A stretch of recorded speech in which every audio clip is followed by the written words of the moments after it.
sahur, Mm-mm. sebaiknya pilih karbohidrat yang lebih Serat. rendah gulanya. Oke. Jadi kalau yang buat diet nih seratnya apa aja yang cocok? Mau buah beneran boleh, Oke. mau serat dari sayur boleh Atau oat gitu. tadi Mau susu buat oat oat? Oh, boleh. boleh juga ya. Heeh.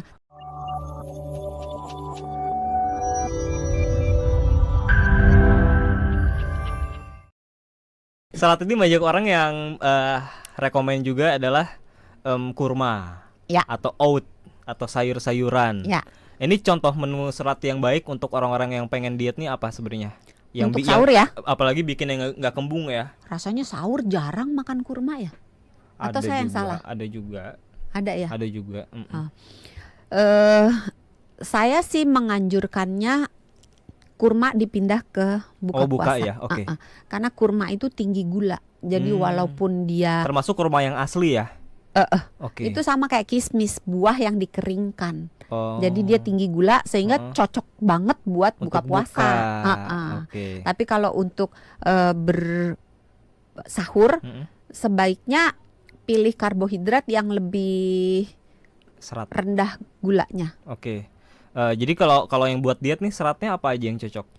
Mau buah beneran boleh, Oke. mau serat dari sayur boleh Atau oat gitu. tadi susu Mau buat oat boleh. Oh, boleh juga ya. Tapi Oke. kalau oat, saran saya pilih oat yang roll oat. Jadi bentukan serpihannya itu gede-gede, Iya, iya. tebel-tebel.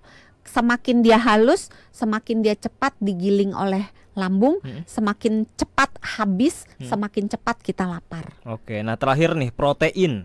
Hmm. Apa aja yang perlu diperhatikan kalau protein ini? Tadi buah belum? Oh udah ya tadi. Udah ya? tadi buah buah. sama sayur udah ya. Iya. Tunggu saya ngasih tips dulu. Oh iya. Kadang-kadang males ya nyayur ya. Terus kalau buat sahur mau ke warteg juga, apalagi anak kosan gitu, rasanya udah males banget Mager gitu ya. kan. Mager, maunya yang kering-kering gitu. Ngakalinnya pakai lalapan. Jadi tomat, ketimun, terong, terus selada gitu, Iya, dicuci iya, bersih iya. dengan air mengalir. Udah tinggal siap, tinggal digeragotin aja gitu. Itu Oke. bisa jadi tips yang mudah. Iya, ya. Terus protein, apa mau Protein. ditanya? Nah, protein apa aja yang perlu diperhatikan apalagi buat yang mau diet nih menu-menunya? Protein itu penting banget kalau mau diet.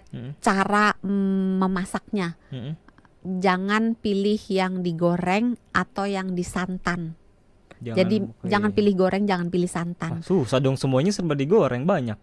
Enggak juga sih sebenarnya kalau kita mau cermat memilih telur misalnya ya. Oh iya, Telur kan rebus. kebanyakan digoreng. Iya. Ya kan?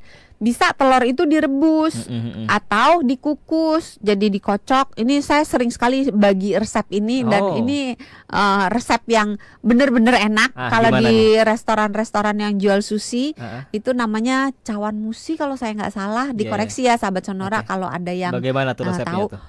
Telur dikocok sampai Iya. berbusa gitu. Terus ditambahin air dengan komposisi terserah kita. Kalau kita mau telurnya lembek banget, 1:1,5 sampai 1:2. Telurnya satu, airnya yang lebih banyak Yap. gitu. Bumbunya tinggal terserah mau garam, mau penyedap rasa. Saya tidak anti micin soalnya. Mau masuk segala macam yang bumbu penyedap, mau masukin micin boleh gitu kan. Mau masukin sedikit kecap boleh, pakai lada, kocok lagi gitu. Terus dikukus. Sesimpel itu. Terus ini variasinya banyak. Ada orang yang nambahin daging ayam ke dalamnya, ada yang nambahin tahu, ada yang di atasnya ditaburin bawang goreng, ada yang di atasnya ditaburin daun seledri, ada yang dikasih minyak wijen. Tapi kalau tujuannya untuk diet, sebaiknya menambahkan seledri boleh, bawang boleh, tapi jangan bawang goreng karena goreng kan gitu. Oh, sampai ke bawang juga nggak boleh goreng ya. Kan kalau tujuannya diet, walaupun sedikit itu ada kalorinya.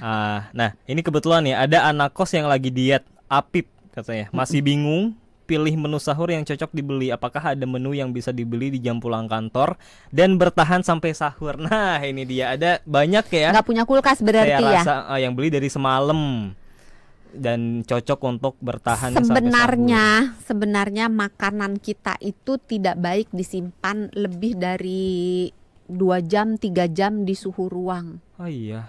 Karena kemungkinan pencemaran bakteri itu udah langsung berjalan Oh. gitu. Jadi Sekalipun kemungkinan keracunan makanan Oke. itu tetap ada gitu. sekalipun Jadi kita udah tutup ruangannya, pokoknya udah minim tetap ya karena 2 dia sampai 3 suhunya jam. itu suhu yang tidak aman. Jadi agak susah nih kalau misalnya mau menyarankan beli nasi pun sebaiknya memang nasi itu tidak disimpan di suhu ruang lebih dari 1 jam. Kalau ruangannya dingin boleh 2 jam. Tapi kalau ruangannya panas, suhu ruangnya panas 1 jam. Jadi kalau misalnya lebih dari itu pencemaran bakteri udah jalan. Oke. Tapi kan pada kenyataannya kalau di warteg kan banyak ya. Iya, Jadi benar. mungkin sarannya adalah beli yang panas, yang benar-benar panas, terus punya alat makan yang untuk menyimpan panas. Kan ada tuh lunchbox yang Oh jangan iya, yang iya. yang tahan panas. yang tahan si panas, alat. yang insulated gitu. Iya, Jadi iya. di luarnya itu ada selapis untuk nahan panas, terus bungkus lagi dengan tas. Kan ada tas yang buat tahan panas gitu supaya double protection gitu. Terus belinya kalau bisa setelat mungkin. Jadi jangan jam 6 baru beli, ketika mau tidur jam 9-an Oh, gitu iya. baru beli supaya mendekati, jadi barang makanan itu tidak disimpan terlalu lama. Terus kalau mengingat dia mau nyimpannya lama, belinya yang kering-kering karena kalau basah takutnya basi ya. Iya, makanya. Jadi harus yang kering-kering dan apa namanya? Yang paling rekomen beli alatnya itu ya yang tahan panas ya. Jadi Iya. buat menyimpan.